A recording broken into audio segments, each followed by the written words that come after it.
South Africa के Nelson Mandela, घाना के वामे क्रूमा और तंजानिया के जूलियस नेरेरे, ये सब वो लीडर हैं जो आज़ादी के बाद सबसे ज्यादा पसंद किए गए, सबसे ज्यादा याद रखे गए और सबसे ज्यादा पॉपुलैरिटी इन्हीं को मिली है। और अब एक नया नाम सामने उभर कर आया है, इब्राहिम ट्राओरे, बुर्किना फासो का जवान और बेबाक लीडर।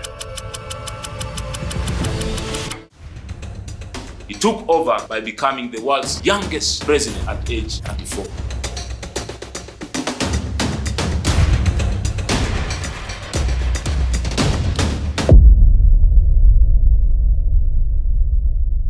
सितंबर 2022 जब मुल्क ने फिर एक दफा अपनी तकदीर बदल दी, कैप्टन ट्राओरे ने एक नए दौर का आगाज किया जब उसने पाउल हेनरी देमीबा को उसकी कुर्सी से गिरा दिया, जहां कभी देमीबा ने खुद भी एक कॉप के जरिए इस कुर्सी पर कब्जा किया था। देमीबा को तो हटा दिया, वजह थी उसकी नाकामी। वो अपने मुल्क को इंतहाई खतरनाक और दहशतगर्दी से बचाने में कामयाब ना हो सका। 2015 से जहां लगभग 10 साल हो गए बुर्किना फासो को सिविल वार लड़ते हुए, ISIS और अलकायदा जैसे डिफरेंट ग्रुप टेररिस्ट ऑर्गेनाइजेशन ने बुर्किना फासो को एक दीमक की तरह खा लिया, claiming 100 of deaths and displacing 2 millions. 1960 में फ्रेंच कॉलोनियल रेवोल्यूशन से आजाद अपर वोल्टा यानी कि आज का बुर्किना फासो ज्यादातर टाइम डिक्टेटरशिप से गुजरा है। ये एरिया पहले अपर वोल्टा के नाम से पहचाना जाता था, मगर 1984 में थॉमस सनकारा, जो कि मिलिट्री पावर के थ्रू पहले कंट्री को कॉप करते हैं और बाद में खुद प्रेसिडेंट बन जाते हैं, इस कंट्री को दिया गया फ्रेंच नेम अपर वोल्टा को बुर्किना फासो में तब्दील कर दिया गया,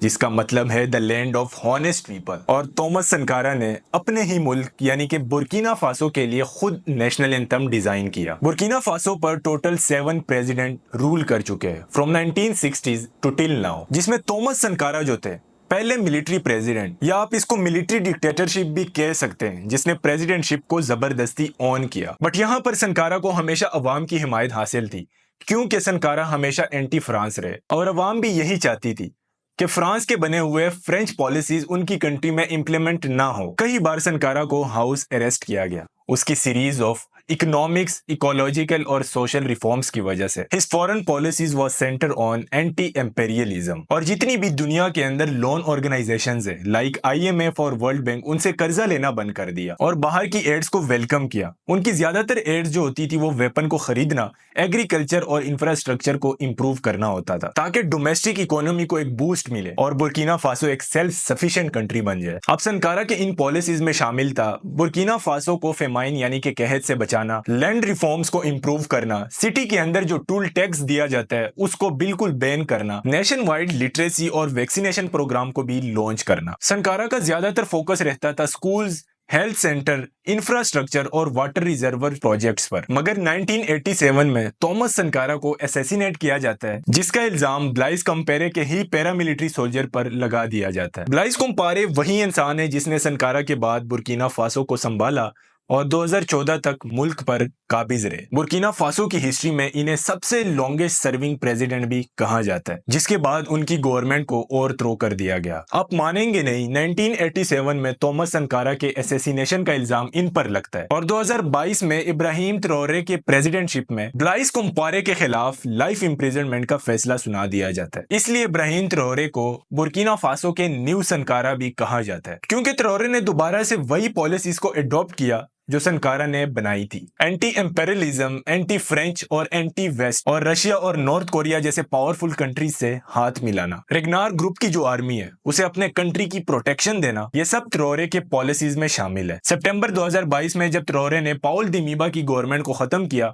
और कॉन्स्टिट्यूशन को सस्पेंड कर दिया, तो दुनिया ने और इवन बुर्किना फासो की आवाम ने भी इब्राहिम ट्राओरे को एक नए डिक्टेटरशिप के तौर पर समझ लिया। मगर इनके आते ही फ्रेंच को अपने मुल्क से निकलने का हुक्म दिया, रशिया के साथ अपनी अलायंस को मजबूत किया। इस अलायंस में रशिया के पैरामिलिट्री ब्रिगेड भी शामिल है, जो बुर्किना फासो के अंदर तैनात की गई है। साथ ही साथ ट्राओरे ने लेफ्ट विंग इकोनॉमिक पॉलिसीज को भी अडॉप्ट किया। बेवरले ओचिंग, जो कि एक सीनियर रिसर्चर कंसल्टेंट है, वो BBC को इंटरव्यू देते हुए कहते हैं कि ट्राओरे का असर बहुत ज्यादा है।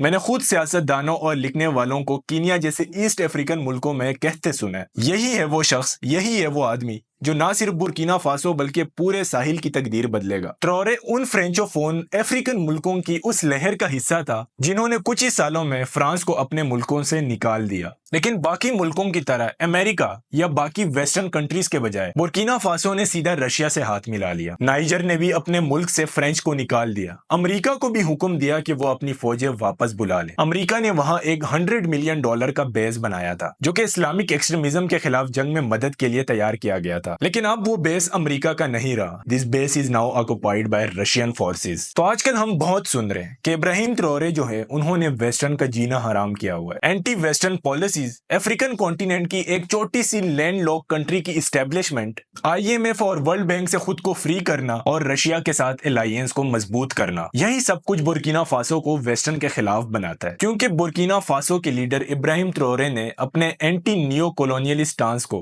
बहुत कामयाबी से प्रमोट किया है और ये साबित कर दिया है कि वो अपने मुल्क को हकीकी आजादी देना चाहता है। द अफ्रीकन रिपोर्ट के मुताबिक ट्रॉरे इसे इनकलाब कहता है, जिसका मकसद यह है कि बुर्किना फासो अपने मिनरल रिसोर्सेज का असली फायदा उठा सकता है। लेकिन दूसरी तरफ वेस्टर्न कंपनीज को अपनी हालत मुश्किल नजर आती जा रही है। ऑस्ट्रेलिया की सरामा कंपनी जो कि एक गोल्ड एक्सप्लोरर और गोल्ड डिवेलपर कंपनी है जिसका हेडक्वार्टर पर्थ में मौजूद है, जिसने 2024 के अंदर बुर्किना फासो के खिलाफ एक लीगल आर्बिट्रेशन का प्रोसेस जारी कर दिया। वजह क्या थी? इब्राहिम ट्रॉरे ने इस कंपनी से गोल्ड एक्सप्लोरेशन का लाइसेंस वापस ले लिया। ऑस्ट्रेलिया की कोई कंपनी आप बुर्किना फासो की लैंड पर गोल्ड एक्सप्लोर नहीं करेगी। जोइंटा ने 2 गोल्ड माइंस जो पहले लंदन कंपनीज की मलकियत थी नेशनलाइज कर दी और फिर उसे अपनी मलकियत बना दी। ट्रॉरे का प्रेस को इंटरव्यू देते हुए सुना गया है कि वो और भी फॉरेन ओन माइंस का कंट्रोल लेने का इरादा रखते हैं। इस सब के बावजूद भी ट्रॉरे की पॉपुलैरिटी अफ्रीका के अंदर बढ़ रही है। एनोच रेंडी एकिंस जो साउथ अफ्रीका के इंस्टीट्यूट फॉर सिक्योरिटी स्टडी में रिसर्चर है, उन्होंने BBC को बताया आज के दौर में ये कह सकते हैं कि ट्रॉरे अफ्रीका के सबसे मकबूल प्रेसिडेंट बन चुके हैं। पूरे अफ्रीकन डायस्पोरा में ट्रॉरे को एक पैन अफ्रीकन लीडर के तौर पर देखा जा रहा है। मुख्तलिफ मुल्कों में रैलियां निकाली जा रही हैं, उसका पोस्टर लगाया जा रहा है और अब उनका नाम एक नया नारा बन चुका है। साउथ अफ्रीका में जूलियस मलीमा जो कि इकोनॉमिक फ्रीडम फाइटर पार्टी के लीडर है, उन्होंने अपने सपोर्टर के सामने एक जज्बाती तकरीर की और ट्रॉरे को अफ्रीकन इंडिपेंडेंस का निशान करार दिया। बुर्किना फासो के अंदर भी जवान हजारों की तादाद में सड़कों पर निकल आई और हर तरफ गूंजता रहा एक ही नारा, अफ्रीका फॉर द अफ्रीकन्स। ट्रॉरे जो सिर्फ 37 इयर्स के छोटे से कैप्टन हैं, उन्होंने ना सिर्फ एंटी एम्पेरियलिज्म को छू लिया बल्कि उन जवानों के गुस्से को भी समेट दिया जो समझते थे कि उनकी तरक्की का हक छीन लिया गया और उनके नजदीक ट्रॉरे वो शख्स है जो उनका मुस्तकबिल बन सकता है। ट्रॉरे को अब एक नए हीरो के रूप में देखा जा रहा है और अफ्रीकन डायस्पोरा में एक नया खौफ है कि कहीं उनको भी किसी साजिश के तौर पर हटा ना दिया जाए। वो मिसाल देते हैं DR कोंगो के पैट्रिस लिम्बाबा का और लीबिया के मुहम्मद कजाफी का। दोनों ने पैन अफ्रीका का झंडा उठाया और दोनों को किसी साजिश के तौर पर जबरदस्ती हटा दिया गया। अब लोग पूछ रहे हैं क्या ट्रॉरे भी उस रास्ते पर है? अफ्रीकन्स को लगता है कि बुर्किना फासो के लीडर इब्राहिम ट्रॉरे सबसे बड़ा चैंपियन है। उसकी हीरोइक तस्वीरें बुर्किना फासो के दारुल हुकूमत ओगोडोगो से लेकर लंदन तक और मोंटेगो बे से लेकर जमीका तक हर तरफ पोस्टर्स और मीडिया पर नजर आ रहे हैं। ऑनलाइन दुनिया में भी AI ने ड्रामा भर दिया। नैरोबी, हरारे, कंपाला, यहाँ तक के न्यूयॉर्क टाइम स्क्वायर पर भी फर्जी AI जनरेटेड डिमोन्स्ट्रेशन बनाई गई और फिर आई डीप फेक ऑडियो ट्रैक जिसमें रिहाना और बेयोंसे जैसे सुपरस्टार सिंगर की आवाज में ट्रॉरे के गुण गाए गए। अब क्वेश्चन ये है कि ट्रॉरे की लीडरशिप का डेमोक्रेसी के लिए क्या मतलब है? 2024 की freedom in the world report के मुताबिक, जो कि एक इंटरनेशनल ह्यूमन और civil right organisation freedom house जारी करता है, बुर्किना फासो को नॉट फ्री करार दिया गया और सिर्फ 24 आउट ऑफ 100 की रेटिंग दी गई। रिपोर्ट्स कहती है कि 2022 में 2 मिलिट्री कोर्प्स ने मुल्क को गहरे सियासी बुरहान में धकेल दिया और 2014 और 15 के अंदर जो डेमोक्रेटिक रिफॉर्म्स आई थी उनको मिट्टी में मिला दिया। हाँ, सिविल सोसाइटी और ऑर्गेनाइज्ड लेबर अब भी डेमोक्रेसी के लिए कोशिश कर रहे हैं, लेकिन अवाम अब भी मिलिटेंट्स, मिलिशियाज और खुद हुकूमत के फोर्सेस के हाथों वायलेंस और बेचैनी का सामना कर रही है, जिसका नतीजा है इंटरनल डिस्प्लेसमेंट। फौज ने अपने इलीगल पावर ग्रेब का जो जस्टिफिकेशन दिया कि ये सब सिक्योरिटी और ह्यूमैनिटेरियन क्राइसिस का हाल है, उसके बावजूद हालत और खराब हो गई है। जोइंटा ने इलेक्शन को नामालूम मुद्दत के लिए टाल दिया और अपनी ताकत में इजाफा कर लिया। इब्राहिम ट्रॉरे ने पावर ली तो सबको कह दिया मैं यहाँ हमेशा के लिए नहीं हूँ, बल्कि ये पावर टेम्परेरी है। लेकिन आज उनकी हुकूमत को 3 साल होने को है और आप भी रोजमर्रा के मामलात संभाल रहे हैं। उसने इलेक्शन का कोई जिक्र नहीं किया और छोड़ने की कोई बात नहीं की, बल्कि अपने वफादार लोगों को जोंटा के अहम ओहदों पर बिठाया और अपना असर मजीद मजबूत बनाया। कहा जाता है कि ट्रोरे को अपने सीनियर ऑफिसर से शदीद नफरत थी। उन पर इल्जाम था कि वो एसी वाले रूम में बैठे रहते हैं और जवानों को मिलिशियास के सामने मैदानों में पेंक आते हैं। वो सीनियर अफसरान जिन्हें अब एक 37 साल का कैप्टन ऑर्डर्स देता है, इस बात को हजम करना उनके लिए बहुत मुश्किल हो गया। कई लोग तो बेकर आ रहे उसको गिरा हुआ देखने के लिए, खासकर लेफ्टिनेंट कर्नल देमीबा के जो खास लोग हैं, जो पहले कॉप लीडर था और ट्रोरे ने उसको गिरा दिया। सितंबर 2023 में खबर आई थी कि ट्रोरे के खिलाफ एक साजिश चल रही है, लेकिन वो आखिरी लम्हों में नाकाम बना दी गई है। कई एलीट फोर्सेस जिसमें स्पेशल फोर्स भी शामिल है को गिरफ्तार कर लिया गया और एक ऑफिसर मेजर इस्माइल को उसकी गिरफ्तारी के वक्त उसके घर के सामने गोली मारी गई। ट्रोरे की जो अपील है वो रिटोरिक यानी कि जज्बाती बोल पर मबनी है, ना कि किसी तामीराती रिफॉर्म पर, जिसकी वजह से उनकी पॉपुलैरिटी जो है वो और बढ़ रही है। ये एक नए सूरत की पॉपुलैरिटी है जिसे एल्गोरिथमिक पॉपुलिज्म भी कहा जाता है, यानी इमोशनल, एंटी वेस्ट, विजुअल से भरपूर और हाइपर शेयरेबल कंटेंट। अब ये इस तरह है जिस तरह हमारे यहाँ इमरान खान साहब और मरियम नवाज साहिबा टिकटॉकर है, उनका हर स्टांस, उनकी हर बात दिखावा होता है। और इंडिया के अंदर नरेंद्र मोदी जो कि एंटी इस्लाम और इमोशनल कार्ड केल के पॉपुलैरिटी गेन कर रहे हैं। इसी तरह इब्राहिम ट्रोरे भी एक सोशल पॉपुलैरिटी गेन कर चुके हैं अपने लुक से, अपने स्टांस से और अपने पावर से। द अफ्रीकन रिपोर्ट्स ने एक फॉर्मर सिविल सर्वेंट का इंटरव्यू लिया जिसमें उन्होंने कहा कि पहले हफ्ते में ही हमें समझ आ गई थी कि ये शख्स एक बड़ा मैनिपुलेटर है, सबको वही बताता है जो वो सुनना चाहते हैं, और जब लोगों ने असलियत समझी तब तक बहुत देर हो चुकी थी। ट्रोरे के जो रिफॉर्म्स है उनका सबसे ज्यादा फायदा रशिया को नजर आता है। हुकूमत ने एक स्टेट ओन माइनिंग कंपनी बनाई और हर फॉरेन कंपनी से कहा कि उसे 15% हिस्सा दिया जाए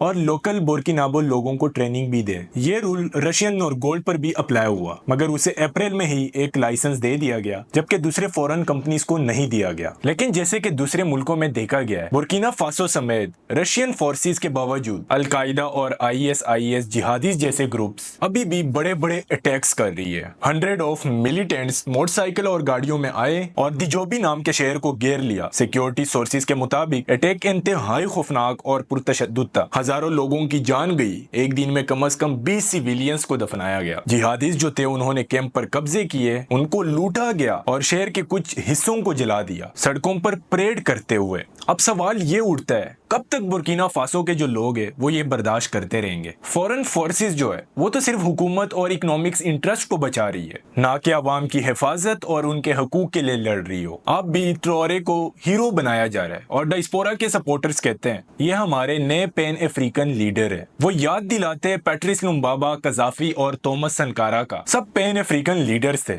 मगर वो ये भूल जाते हैं कि ये सब लोग वेस्ट का शिकार बने, और अगर कल को ट्रोरे को गिरा दिया जाता है तो वेस्ट इसमें शामिल हो या ना हो, इल्जाम वेस्ट पर ही लगेगा और फिर अफ्रीका के अंदर एंटी वेस्ट का तूफान और भी तेज हो जाएगा। पढ़े लिखे लोगों की तरफ से एक और सवाल उठता है, क्या ट्रोरे वाकई एक नए सनकारा है या एक फौज का अफसर जो अवाम की उम्मीद का जज्बा एक नए जादू से लपेटकर असली तब्दीली से दूर जा रहा है? एक तरफ वो अफ्रीकन जवानों का हीरो है जो अफ्रीका फॉर द अफ्रीकन का नारा लगा रहे हैं, दूसरी तरफ वही जवान आज भी जिहादिस्ट, गुर्बत और इनजस्टिस का सामना कर रही है। रशिया का झंडा तो लहराते हैं, मगर अमन का झंडा कहाँ है? गोल्ड माइंस नेशनलाइज हुई हैं, मगर रोटी अब भी महंगी है। क्या वेस्ट की तरफ से आजादी का मतलब ईस्ट का नया असर है? क्या एक नए रंग की गुलामी अफ्रीका का मुस्तकबिल बनेगी? आज इब्राहिम ट्रोरे एक कहानी लिख रहा है, लेकिन उस कहानी का अंजाम अभी किसी को भी पता नहीं है। ये फैसला अब सिर्फ बुर्किना फासो का नहीं